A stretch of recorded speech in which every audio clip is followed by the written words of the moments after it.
मेरे प्यारे हिंदी के प्रतियोगी अभ्यर्थियों, हिंदी वाग्धारा चैनल में आपका स्वागत है। आपकी इन श्रृंखलाओं के प्रश्न किसी न किसी परीक्षा में ज़रूर पूछे गए हैं या तो उसके बेस पर हैं। यदि आप इन श्रृंखलाओं के प्रश्नों का अध्ययन कर रहे हैं तो निश्चित ही आपकी हिंदी को एक सुदृढ़ता प्रदान करेंगे। आइए हम लोग आज आगे बढ़ते हुए अगली श्रृंखला के पहले प्रश्न की शुरुआत करते हैं। आज का हमारा पहला प्रश्न है, शब्द भेद के प्रकार हैं A2, B3, C4, D5। तो शब्द भेद के प्रकार में आप देखते हैं, पहला भेद आप उत्पत्ति, स्रोत या इतिहास के आधार पर पढ़ते हैं, जिसमें आप पढ़ते हैं तद्भव, तत्सम, देशज, विदेशज। तो 4 भेद पढ़ते हैं शब्द भेद के प्रकार में, इसलिए इसका विकल्प सी सही हो जाएगा, 4। प्रश्न नंबर 2, उत्पत्ति, स्रोत या इतिहास के आधार पर शब्द भेद हैं। तो अब शब्द भेद में 4 प्रकार तो पढ़ते हैं आप, उत्पत्ति, स्रोत या इतिहास के आधार पर, और 4 भेद इसके मूलतः हो जाते हैं। उत्पत्ति, स्रोत या इतिहास के आधार पर, रचना या बनावट के आधार पर, अर्थ के आधार पर, और अंतिम पढ़ते हैं आप रूप, व्याकरणिक या प्रयोग के आधार पर, जिसे विकार के आधार पर भी कहते हैं। तो आपका उस आधार पर ये 4 होगा, और पहले जो बताया गया वो केवल एक को ही मान के बताया गया, लेकिन इसके मूल भेद को पूछ रहा है, तो इसलिए विकल्प सी हमारा सही हो जाएगा, 4।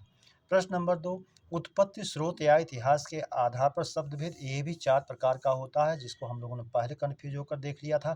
तो इसके भी 4 प्रकार तद्भव, तत्सम, देशज, विशेषज होते हैं, और हमारा विकल्प सी सही हो जाएगा, ये 4। प्रश्न नंबर 3, रचना या बनावट के आधार पर शब्द भेद हैं। तो रचना या बनावट के आधार पर हमारे शब्द के भेद 3 होते हैं, रूढ़, यौगिक और योग रूढ़। रूढ़ को आप जानते हैं, जिन शब्दों को तोड़ा नहीं जा सकता है, तोड़ने पर उसका अर्थ जो है निरर्थक हो जाता है। यौगिक में 2 सार्थक शब्द जोड़ते हैं, दोनों का स्वतंत्र अर्थ होता है।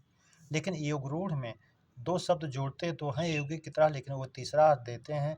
प्रायः बहुव्रीहि समास के सारे उदाहरण योग रूढ़ में चले जाते हैं, इसलिए ये 3 आधार पर होगा, विकल्प भी हमारा सही हो जाएगा, 3। प्रश्न नंबर 4, अर्थ के आधार पर शब्द भेद हैं। A2, B3, C4, D5। तो अर्थ के आधार पर हमारे 4 भेद होते हैं, एकार्थी, अनेकार्थी, समानार्थी, विलोमार्थी। समानार्थी को पर्यायवाची भी कहते हैं, पर्यायवाची का पर्याय भी पूछता है, तो आप प्रतिशब्द के रूप में जानते रहें। इस तरह से अर्थ के आधार पर हमारे मूलतः 4 भेद हो जाते हैं, विकल्प सी हमारा सही हो जाता है। ये भी परीक्षाओं में कई बार पूछा गया है। प्रश्न नंबर 5, रूप, व्याकरणिक या प्रयोग के आधार पर शब्द भेद हैं। तो रूप, व्याकरणिक या प्रयोग के आधार पर कहें या विकार के आधार पर कहें, तो इसके 2 भेद होते हैं, विकारी और अविकारी। इस तरह से हमारा विकल्प भी सही हो जाएगा, 2। प्रश्न नंबर 6, विकारी और अविकारी भेद हैं।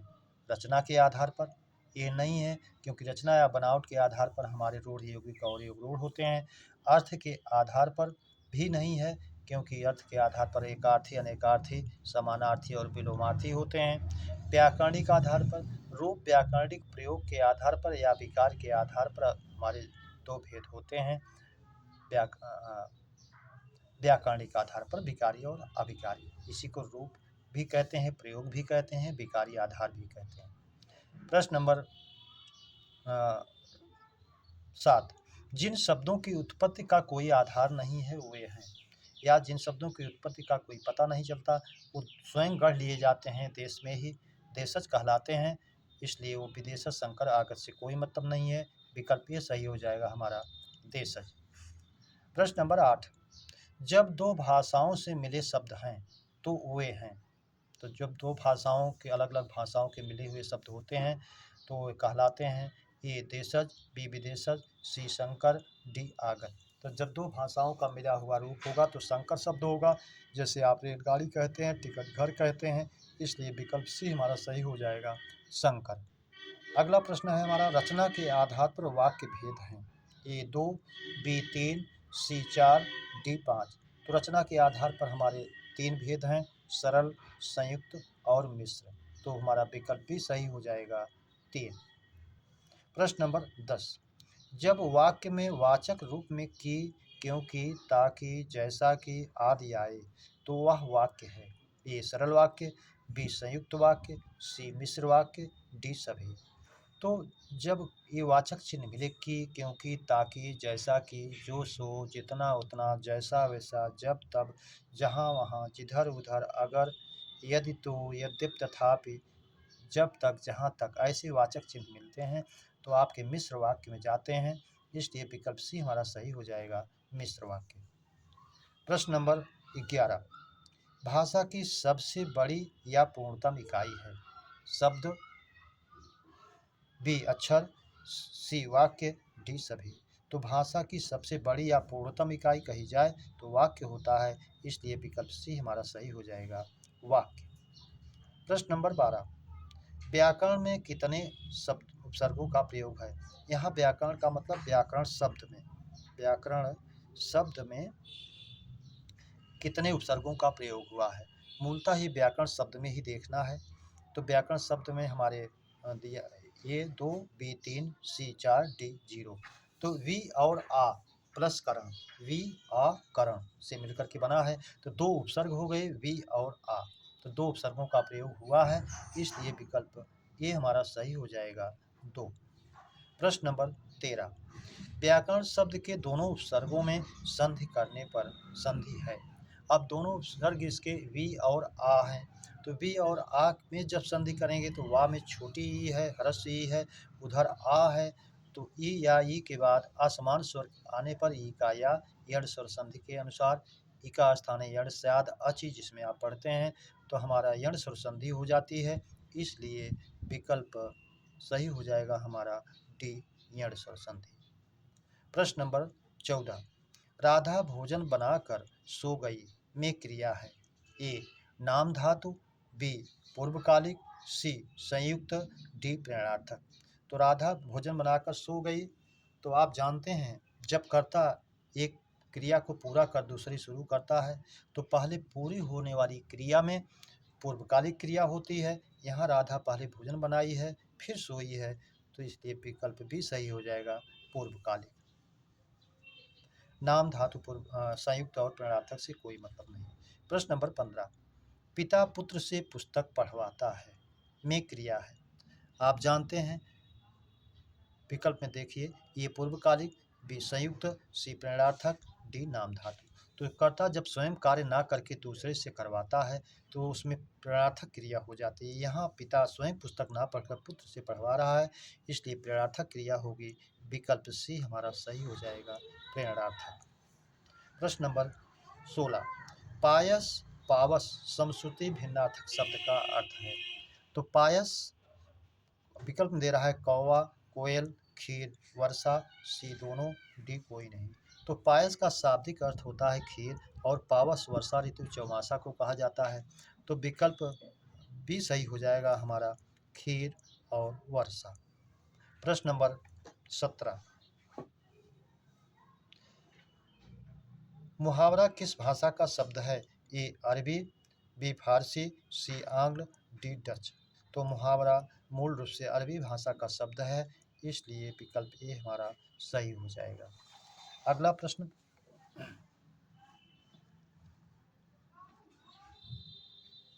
प्रश्न नंबर 18,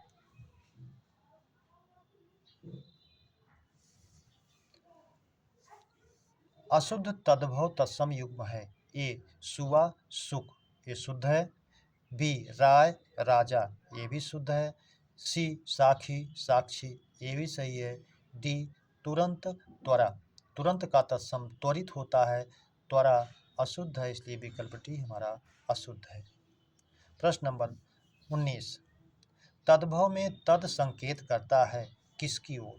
ए हिंदी की ओर, बी संस्कृत की ओर, सी अभ्रंश की ओर, डी आहट की ओर। तद्भव उससे उत्पन्न, उससे हुआ शब्द, अर्थात तद जो है संस्कृत की ओर संकेत करता है कि संस्कृत में जो ये शब्द थे मूल रूप में थे तो तत्सम थे, और उससे उत्पन्न होकर के जब रूप विकृत होते गए तो तद्भव कहलाए, इसलिए ये शब्द तद जो है संस्कृत की तरफ संकेत करता है।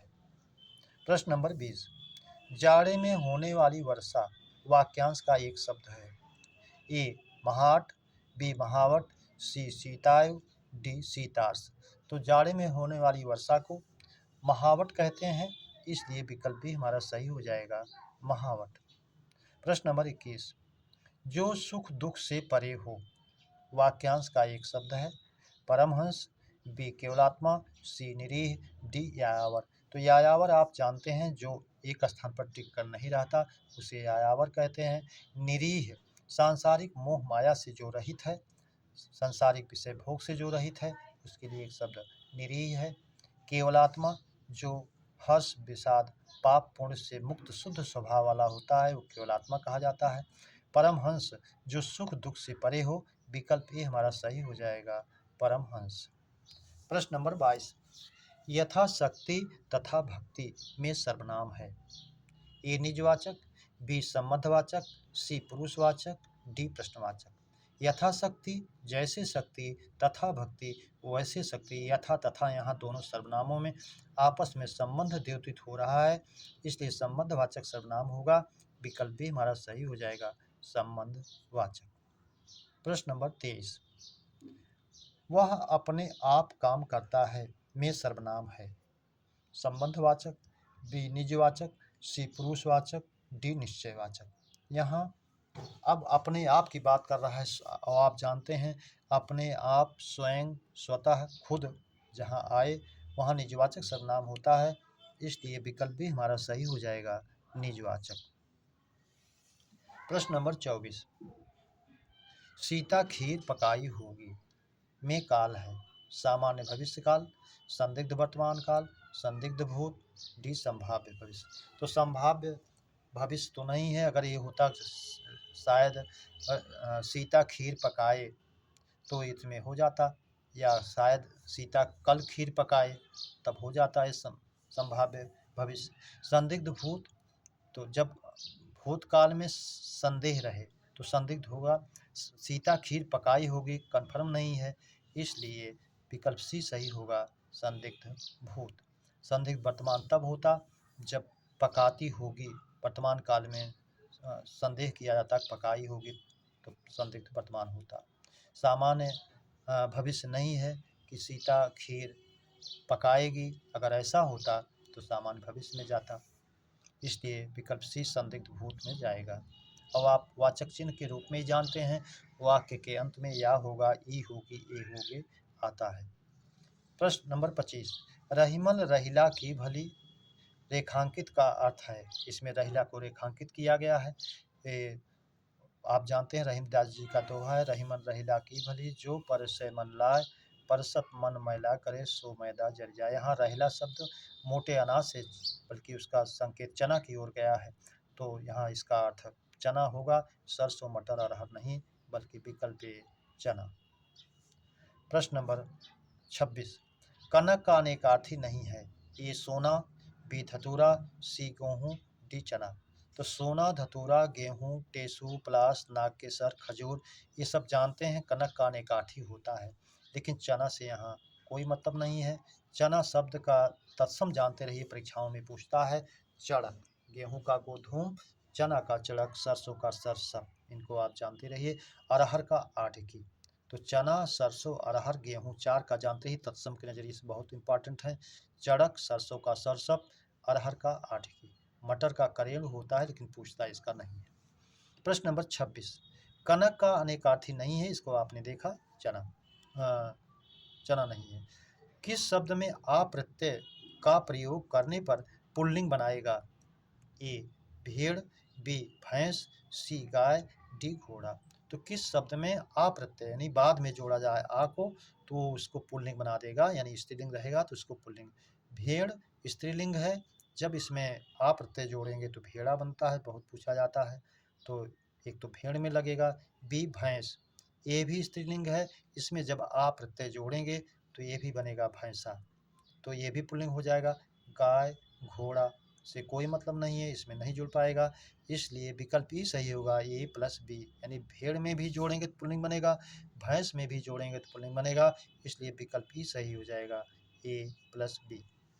प्रश्न नंबर 28, सरसों और संतान किस लिंग के शब्द हैं। ए पुल्लिंग, बी स्त्रीलिंग, सी उभयलिंग, डी किसी का नहीं। तो आप जानते हैं परीक्षाओं में कई बार पूछा भी गया है। सरसों और संतान जो है ये स्त्रीलिंग के शब्द हैं, विकल्प भी हमारा सही हो जाएगा, स्त्रीलिंग। प्रश्न नंबर 29, किसान द्वारा फसल काटी गई में वाच्य है। ए कर्तृवाच्य, बी कर्मवाच्य, सी भाववाच्य, डी कोई नहीं। किसान द्वारा फसल काटी गई, अब यहाँ कर्म की प्रधानता है और आप जानते हैं कि द्वारा जहाँ आए वहाँ पर कर्मवाच्य होता है, इसलिए विकल्प भी सही हो जाएगा, कर्मवाच्य। प्रश्न नंबर 30, उसने गरीब व्यक्ति की मदद की में विशेषण है। सार्वनामिक, गुणवाचक, संख्यावाचक, परिमाणवाचक। तो उसने गरीब की मदद की, यहाँ गरीब विशेषण है और ये गरीब विशेषण जो है गुणवाचक का एक भेद है। गुणवाचक के 7 भेद होते हैं, ये भी आप पूछता है, जानते रहिए।